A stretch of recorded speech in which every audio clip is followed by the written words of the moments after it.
What's going on, people? We are Tottenham TV, back for another episode of the Premier League SPUR-SPECTIVE, where we take a review of all the Premier League games and we also react to our predictions from Predict the Prem. And we've also got a scoring between me and Sim. The scoring at the moment is 41-34 in Sim's favour. The way the scoring works, it is 5 points for a completely correct scoreline, 1 point for a correct result, and the star man as well. As once you pick that man, you can't pick them again for the rest of the season. It's 5 points for a goal, 3 points for an assist, and let's get straight into it. And let's start off with the Merseyside derby, which finished 0-0 on the day at Goodison Park. Really good result for Everton, not so much for Liverpool. Both of us went for Liverpool wins. I went for 2-1, Sim went for 3-1, but another lacklustre display from Liverpool.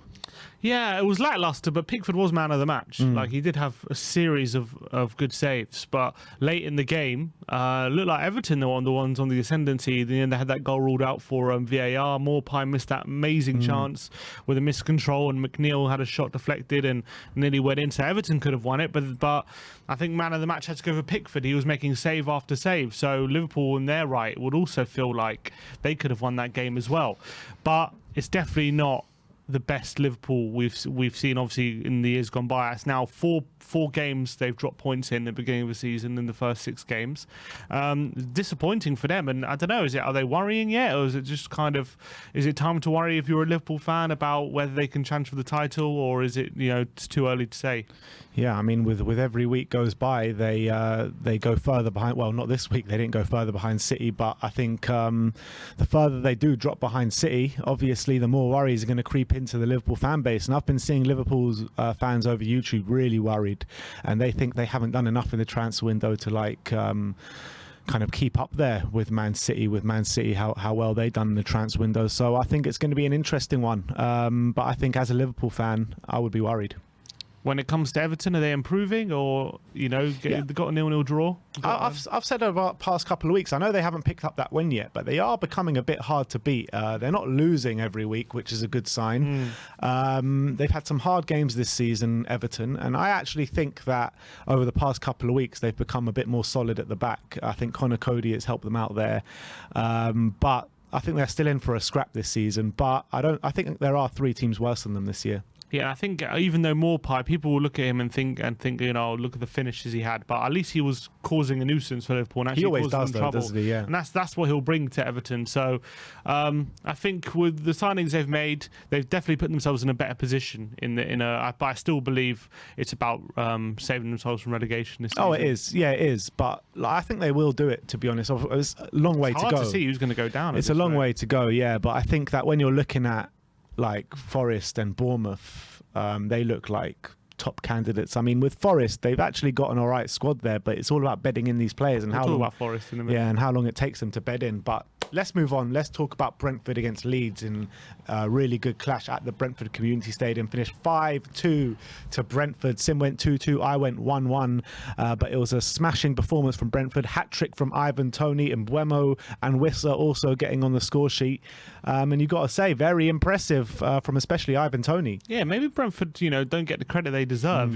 They beat Man United 4-0, and everyone went mad at Man United for that game. And I think obviously fairly rightly so, but maybe we're not giving Brentford the credit they deserve, because they've started the season so strongly with not even that many players added to the squad. It's very much a similar team to last season, and they're looking even better and much more improved. And Thomas Frank actually said at the beginning of the season, anyone who thinks that it was just Eriksson who saved us from relegation doesn't understand football, he said. And maybe I'm starting to see what he's talking about now, because they look like so much fresher and they look so good. So yeah, really, really great stuff. When it comes to Ivan Toney, brilliant hat-trick from him. He started the season with 5 goals now. What a free kick he scored right into the top corner. A chip from 30 yards as well, obviously without the keeper.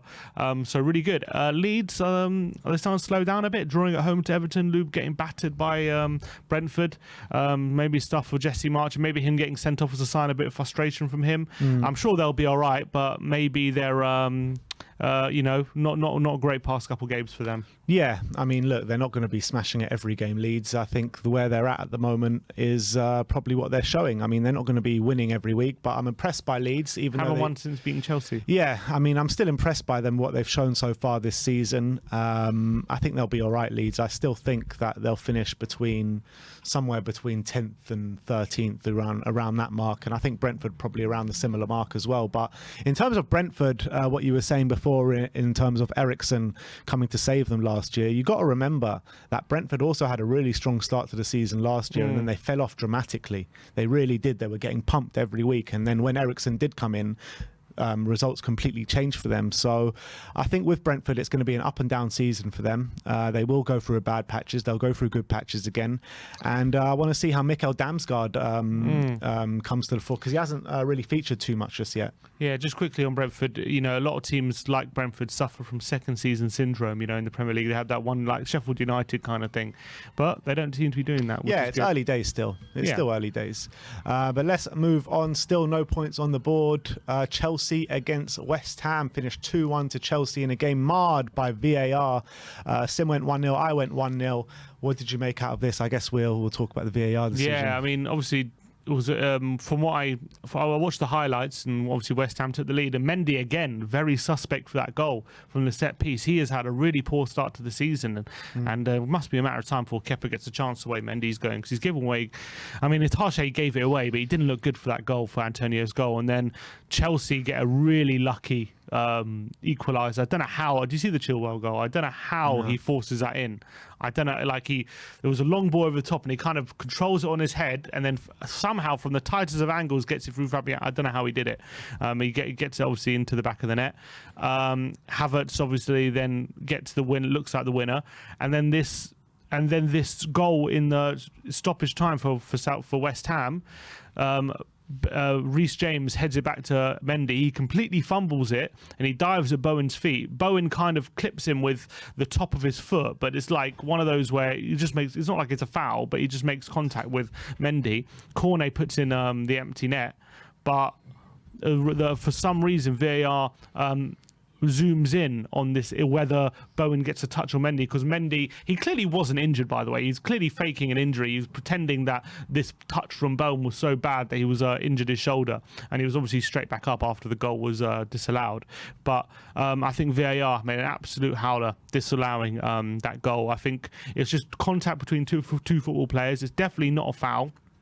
There wasn't enough in it to injure Mendy, in my opinion. And I think West Ham were absolutely robbed of a goal. And why VAR decided to get involved in that when there was nothing to be done there, must be so frustrating if you're a West Ham fan. And they got that one completely wrong. It's really, really poor from VAR. I'm getting really frustrated with it all now, because it's like every week we're talking about a crazy VAR decision that shouldn't be happening, literally every week. And it's just like, when's it going to stop? I mean, what can you do to change it, though? Like, what can you do to change it? People are talking about scrapping VAR, which I completely disagree with. It's not going to go anywhere. I still think right now, as opposed to last time, you're talking about decisions, more right decisions than wrong decisions. But the wrong decisions are like so wrong. It's actually unbelievable how you're watching it 5 times and still getting it wrong. How does that even happen? I don't know.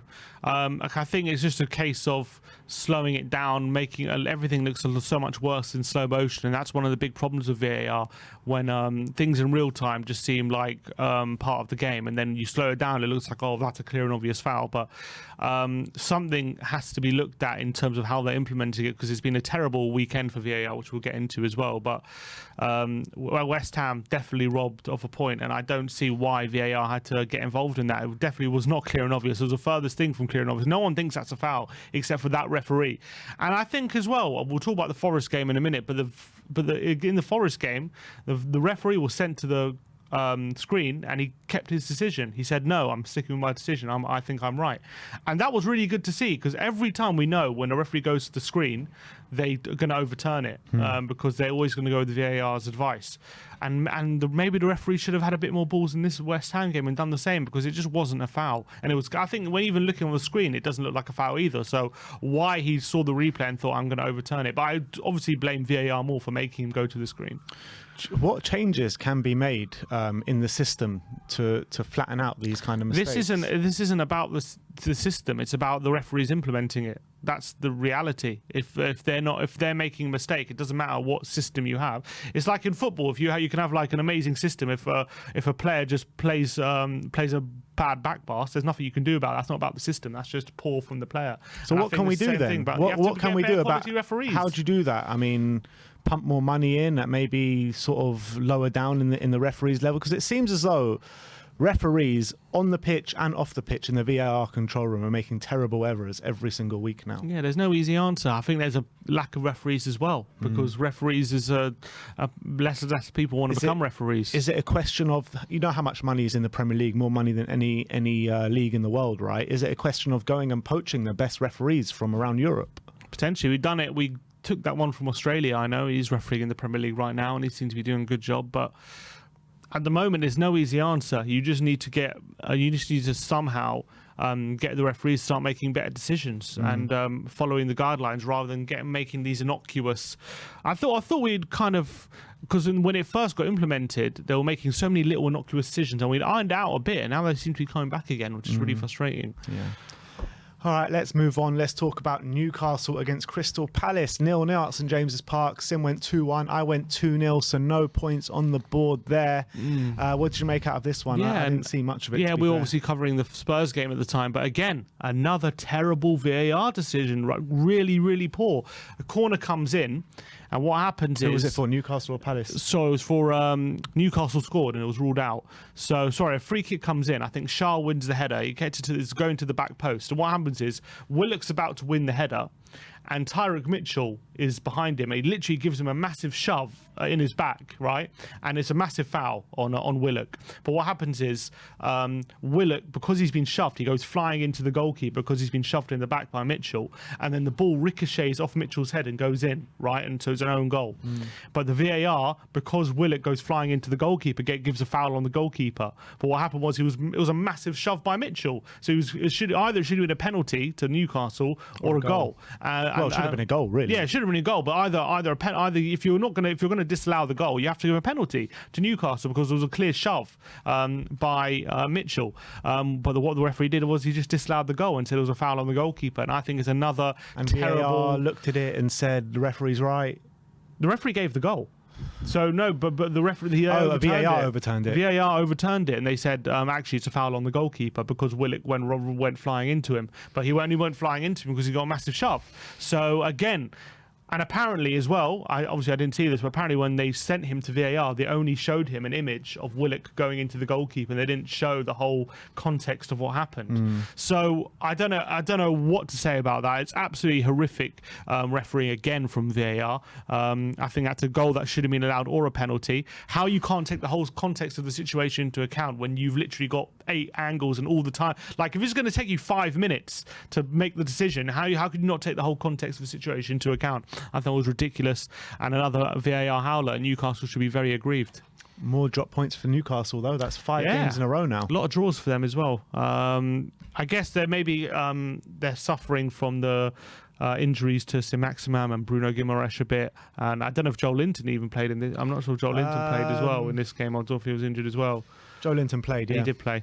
So maybe those... Look, as much as Newcastle are obviously building their squad, they're still fairly thin because I don't think they had the most extravagant of summers. They made a few good signings at Isaac and who's the guy at the back, Botman, but they didn't sign 5, 6, 7 players. They signed a few, so they've still got a fairly thin squad. And a few injuries, and people like Willock and Murphy are playing and things like that, and Almiron.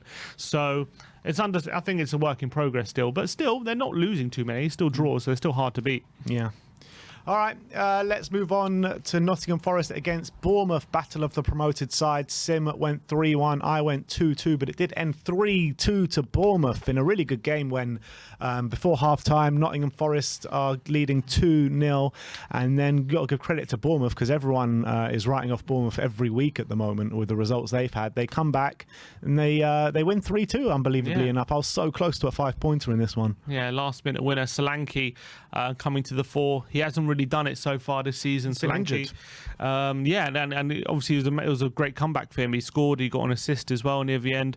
But I have to say, a lot of it was down to a lot of mistakes at the back from Forest. They were the arbiters of their own downfall. They got themselves in such a good position, being 2-0 up, a goal from a corner, and then a Brennan Johnson penalty, and obviously the VAR, which I mentioned. What happened was Nico Williams takes a shot, and I think Lloyd Kelly, the Bournemouth player, comes flying in to block it, and he got his arms like there, and it was quite near Nico Williams, and referee gives the penalty for handball, and the VAR said actually you should look at this because maybe he's too close to him. He looked at it and said no, I think it's a penalty, and obviously it was they scored it. Do you think it should have been? Yeah, given?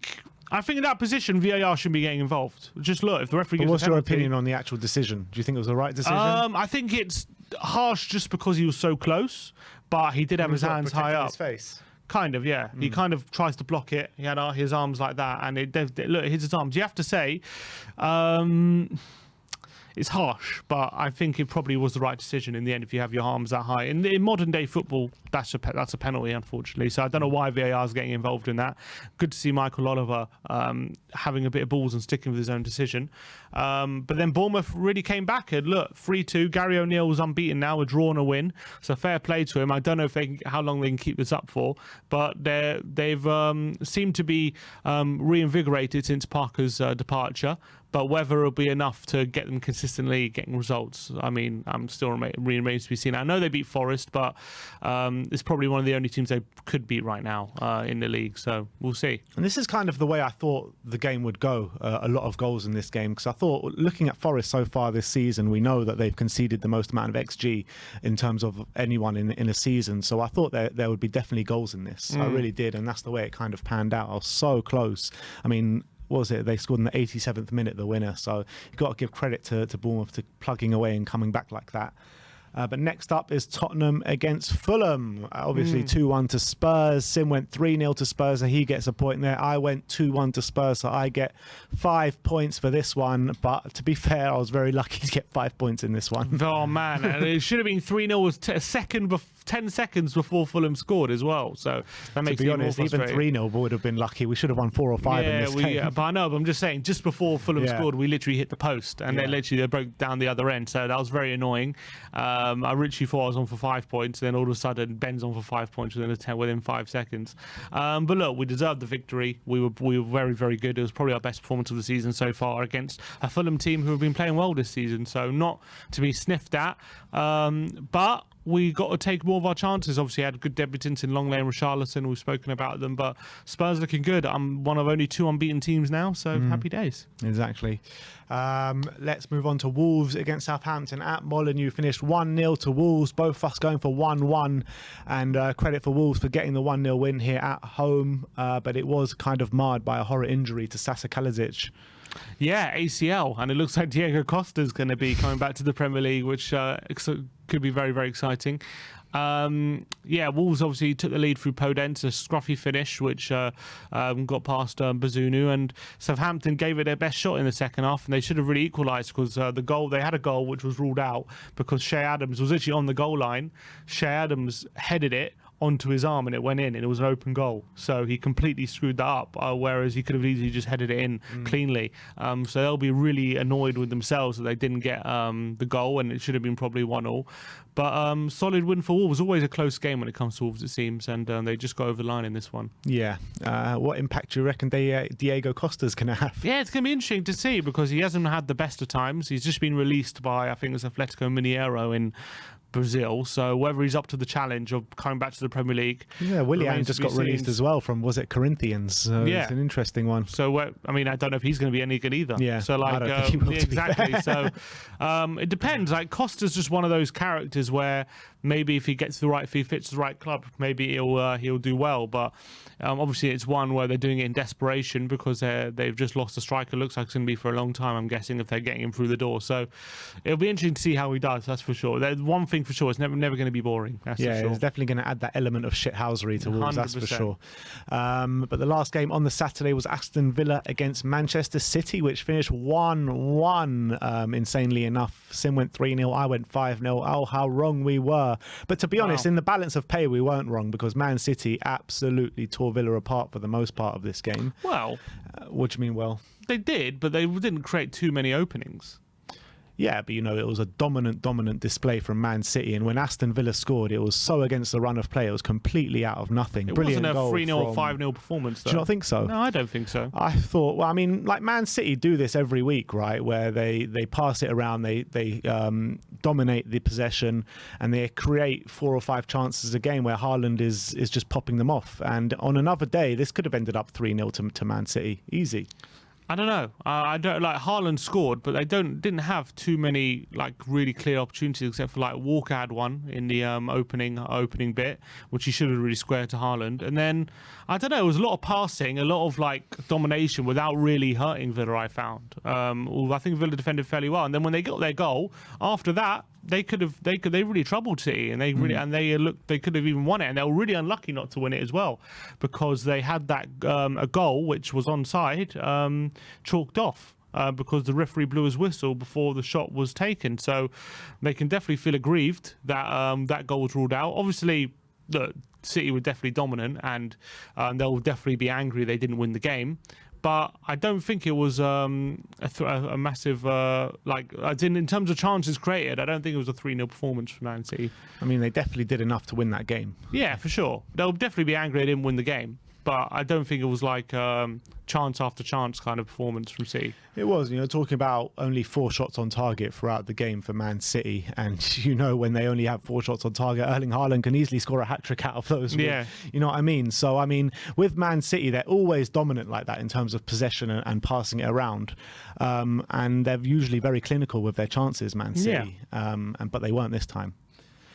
Moving on to the Sunday games, last couple of games of the weekend. Brighton against Leicester, 5-2 to Brighton on the day. Both of us going for 2-0 Brighton wins. Heaps the misery onto Leicester and Brendan Rodgers with only 1 point on the board. Sensational performance from Brighton here. Yeah, really was. And they went actually 1-0 down in the first minute. Yeah. Iheanacho scoring, and then they within 15 minutes they were 2-1 up. It was quite a quick turnaround. Caicedo and Wepo really looked like 2 real gems for Brighton. They look like real good finds, and they're having some consistent displays. Leicester just seem all over the shop. They seem. It's not even that they. It's not even that they're like tactically open and stuff like that. It's like the players seem to have completely lost motivation. They seem to be blaming each other. They seem to be pointing fingers all the time. They're not running and doing the basics right now. It's a really bad place right now for Leicester. 5 defeats in a row. Rodgers is going to be in big trouble. But the problem is at this point, it's like obviously getting rid of Rodgers maybe can give the place a lift. I mean, I don't even know if he's the problem, but at this moment in time, it's going to be very difficult for them to turn the season around. Where the state of the squad is, how they're playing, and losing their great manager and replacing probably a worse manager, it's going to be very difficult to turn this around. But the problem with Rodgers is he just seems to have lost. That spark and that motivation he had for this job at the moment. He just seems to be going in one direction, and all the comments he's making just seems as though he's not helping happy. Anything, is it? The comments he's making. No, he just seems an unhappy figure. So maybe the best thing is to just cut ties. But I don't know how much he'll help. But when it comes to Brighton, Potter's doing a fantastic job right now. Alexis McAllister, what a performance! And he had an unbelievable goal ruled out for VAR with the really. I know it was probably the right decision, but it was so disappointing to see that ruled out because it was one of the goals of the season. And Brighton are playing fantastic football right now. And when they're playing like this, they're so easy on the eye. They're brilliant to watch. Just say if they can keep it up. Obviously, Leicester's one of the easiest teams to play against right now. But brilliant performance from Brighton. Yeah, I mean, I'm seeing players on the pitch that really don't care. I mean, I look at Tielemans, right? I saw a clip of him where he got dribbled past and he literally just walked back, didn't even try it, didn't even attempt to run and go get that ball. I mean, the effort levels in this team right now for Leicester are actually shocking to see, and the results are reflecting that. Moving on to Manchester United against Arsenal, finished 3-1 to Man United on the day. Sim went 2-2, I went 3-2 to Man United, so I gained a point there. But in terms of the balance of the game, I mean, Arsenal were dominant for the first hour, but then after that, Arteta made these changes. United scored against the run of play, and I think it was pretty much game over from when Arteta made those 3 changes. Yeah, I think United actually came out the traps pretty well for the opening 15 minutes or so, and then that goal, which was ruled out for VAR, and again, we're talking about VAR, but Eriksen gets caught in the middle of the park. Odegaard doesn't win the ball, gives him a shove in the back, but it isn't the most blatant foul. And then obviously Martinelli goes through and scores straight away, and VAR pulls it back. And a lot of Arsenal fans are very angry about the decision, and I don't understand why, because it was a bit of a soft foul, but it was a foul, so the referee probably got that wrong initially. I think Odegaard should have been pulled up for the foul, but I can understand that. Again, it's another one where should VAR be getting involved in that? And for me, probably not. I think we should probably go with the referee's decision, although the referee's decision was wrong. Was it clear and obvious? I think it was a foul, but it was a soft one. United end up taking the lead against run of play through Anthony, and who looked fairly decent on his debut, although it didn't even last an hour, but it looked tricky on that right-hand side, and Ten Hag looks like he knows what he's doing with him. That front three were always giving Arsenal problems, even when Arsenal were dominant. But Arsenal definitely deserved the equaliser when they got it through Bukayo Saka, and they were definitely knocking on the door without really, apart from a chance of Martinelli in the first half, they didn't really call De Gea into too much action, but they got the deserved equaliser. And then after that, it was just like, it looks like, okay, Arsenal are probably going to go on and win now because they were so dominant, and United didn't have very little. But when Arsenal are playing with so much risk with that high line, and you've got players like Rashford and Bruno and Eriksen who can play those passes, there's always a chance if you just get it in the right position, they can, and that one ball can go through, and that's exactly what happened. And Rashford got the run on the 2 centre backs, got that chance, and obviously put it away. And at 2-1 United, I think Arteta panicked a bit, and I think a lot really, and he should have realised that actually Arsenal were playing well, and he didn't have to change it too much.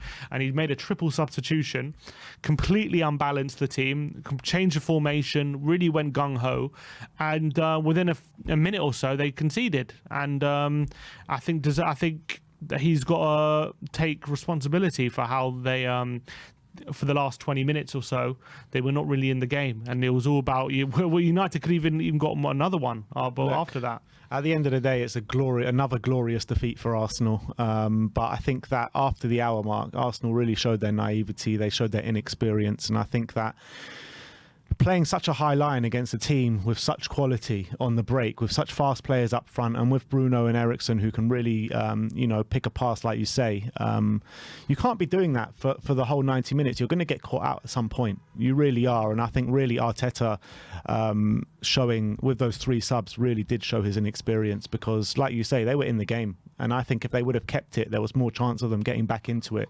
than after those 3 changes, because they would look so disjointed after that.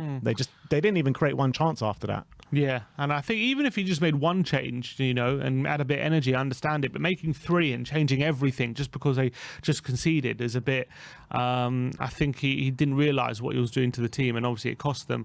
One player I want to talk about, though, is Eriksen, and it made me a bit sad watching him just put in, I mean, obviously it made me happy he did it against Arsenal, put in an unbelievable performance, and I thought he was brilliant throughout, but, he's showing us what we're missing now without really going for him. How consistently we were saying it all summer, though. Yeah, we wanted him, as in us two wanted him. A lot of people didn't want him, but he's showing all of a sudden what an asset he can be for Man United. And I thought that I don't think Man United would win if it wasn't for some of those passes he was making, line break. I think both goals came from him. Their first 2 goals, all 3 goals really came from him, to be honest.